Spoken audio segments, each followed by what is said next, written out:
The Shadow Syndicate, a dance with darkness. In the grimy, rain-soaked streets of New Orleans, where the air was thick with humidity and the scent of decay, there existed an underground organization known as the Shadow Syndicate. The Syndicate was a loose confederation of criminals, each with their own specialties, united under the banner of chaos and anarchy. At the heart of the Syndicate was a man known only as the Puppeteer, a master manipulator who pulled the strings from the shadows, orchestrating a symphony of sinister deeds.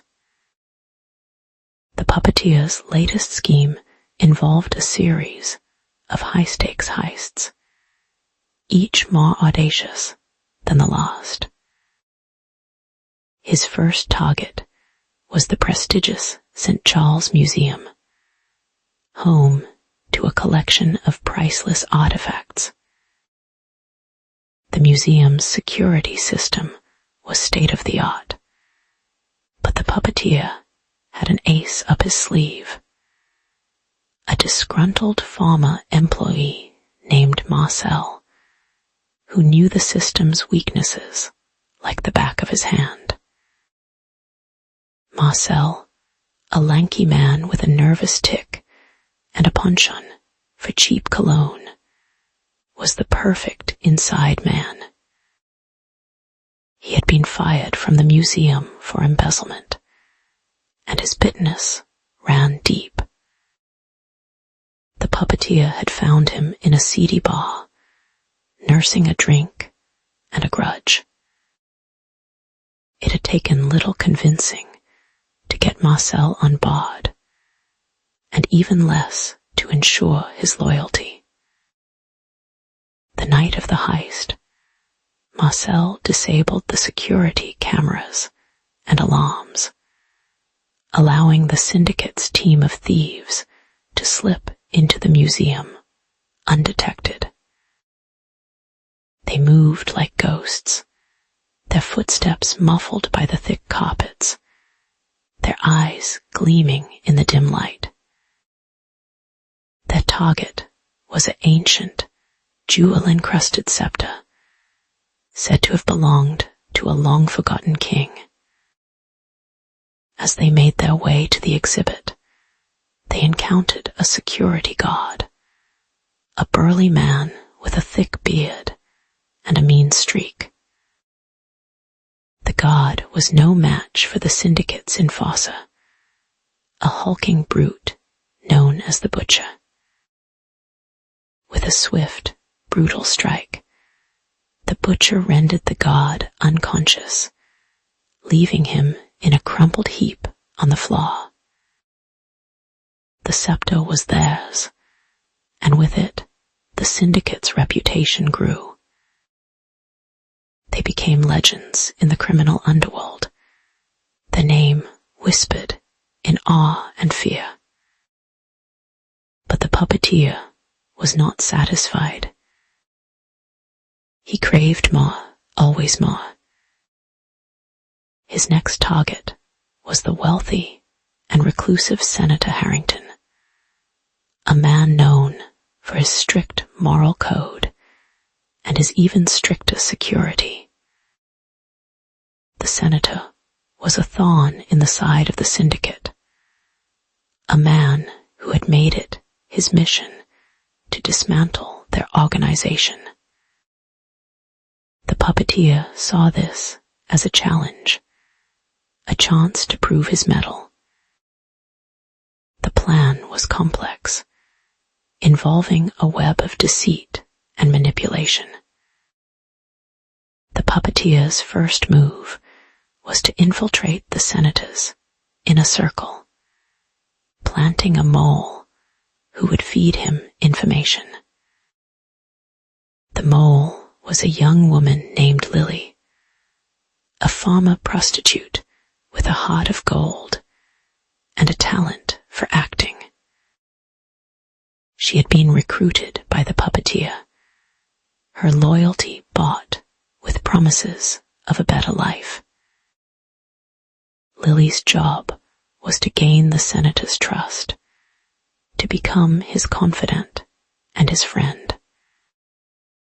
It was a dangerous game, one that required her to walk a fine line between truth and lies. But Lily was good at her job, and soon she was a fixture in the senator's life, her presence a constant reminder of the syndicate's reach. The puppeteer's next move was to frame the senator for a crime he did not commit. The crime was a brutal murder. The victim, a young woman who had been involved in a scandalous affair with the senator. The evidence was planted, the scene staged, and the media was quick to pick up the story. The senator was arrested, his reputation in tatters, his life in ruins. But the puppeteer was not done yet. He had one more trick up his sleeve, a final, devastating blow. He had discovered that the senator had a secret, a dark secret that he had kept hidden for years. The secret was a child, a daughter born out of wedlock, a daughter who had been sent away, her existence denied. The puppeteer found the daughter, a young woman named Emily, and he made her an offer. He offered her the truth, the chance to confront her father, to demand the recognition and the love that had been denied her. In exchange, he asked for her help, her cooperation in bringing down the senator. Emily agreed, her heart filled with bitterness and rage. She was introduced to the senator, her presence a shock, a revelation. The senator was devastated, his world crumbling around him. He was a broken man, a man who had lost everything. But the puppeteer was not satisfied. He wanted more, always more. He wanted the senator's life, his power, his influence. And he was willing to do whatever it took to get it. The final confrontation took place in the senator's mansion, a grand, opulent building that stood as a testament to his wealth and his power. The puppeteer had lured the senator there, promising him a chance to redeem himself, to clear his name. But it was a trap, a deadly game of cat and mouse. The puppeteer revealed his true intentions, his voice cold and calculating.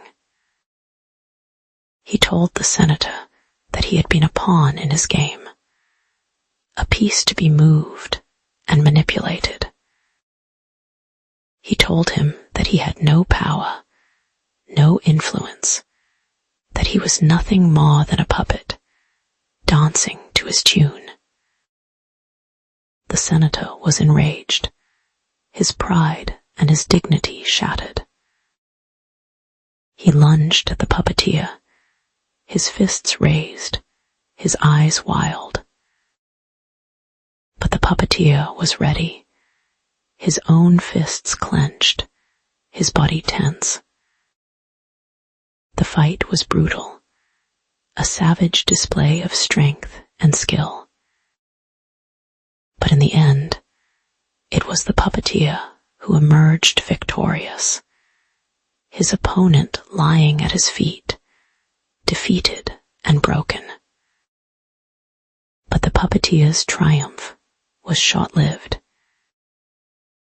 As he stood over the senator's body, he heard a noise, a soft, barely audible sound.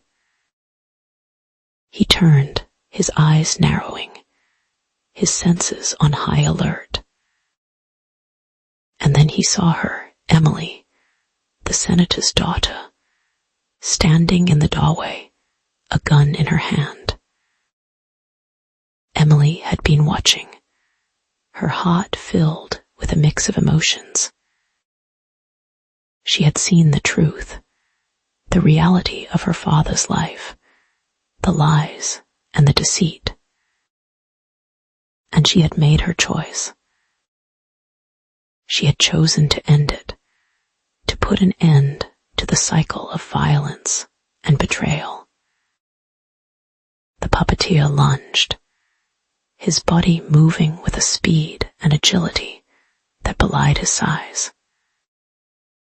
But Emily was ready, her finger on the trigger, her eyes steady and sure. The gunshot echoed through the room, a deafening roar that seemed to shake the very foundations of the building. And then silence. The puppeteer lay on the floor, his body lifeless, his eyes staring blankly at the ceiling. Emily stood over him, the gun still in her hand, her heart pounding in her chest. She had done it. She had ended it. But at what cost? The story of the Shadow Syndicate was over, but the legacy of the puppeteer lived on. His name was whispered in the shadows, a reminder of the darkness that lurked in the hearts of men. And Emily, the senator's daughter, was left to pick up the pieces, to try and make sense of the chaos and the destruction. But the world moved on, as it always does. The streets of New Orleans were still grimy and rain-soaked, the air still thick with humidity and the scent of decay. And in the shadows, new players emerged, new games were played, new stories were told. The dance with darkness continued, a never-ending waltz of sin and redemption, of power and betrayal.